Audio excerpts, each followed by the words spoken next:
తనొక్కడే హ్యాపీగా ఉంటే, లేకపోతే చంద్రబాబు నాయుడు వాళ్ళ కూటమి అంతా హ్యాపీగా ఉంటే కాదు. ఎవరికైతే చెవులకు ఇంపుగా మీరు వాగ్దానాలు చేశారో ప్రజలందరికీ, ఆ ప్రజలు కూడా హ్యాపీగా ఉండాలి. వాళ్ళు మాత్రం అన్హ్యాపీ, మీరు మాత్రం హ్యాపీ, బాగా ఫుల్ హ్యాపీగా ఉన్నారు మీరు.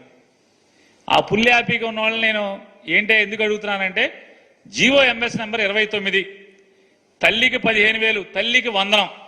వాస్తవంగా ఈ పథకం ఎక్కడది? జగన్మోహన్ రెడ్డి గారి పథకం, అమ్మఒడి పథకం. అమ్మఒడి పథకాన్ని పేరు మార్చి కాపీ కొట్టి తల్లికి వందనం. జగన్మోహన్ రెడ్డి గారు ఒకళ్ళకే ఇచ్చాడు. మేము ఇంట్లో ఎంతమంది ఉంటే అంతమందికి, ఒకళ్ళైతే 15,000, ఇద్దరైతే 30,000, ముగ్గురైతే 40,000, నలుగురైతే 60,000.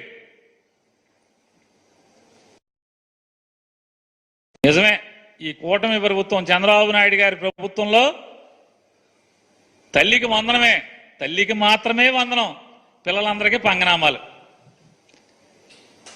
ఈ కూటమి చంద్రబాబు నాయుడు గారు, పవన్ కళ్యాణ్ గారు, భారతీయ జనతా పార్టీ ప్రెసిడెంట్ నడ్డా గారు, పురంధేశ్వరి గారు, వీళ్ళందరూ కలిసి ఏం చేశారంటే తల్లికి వందనం, పిల్లలకు పంగనామాలు.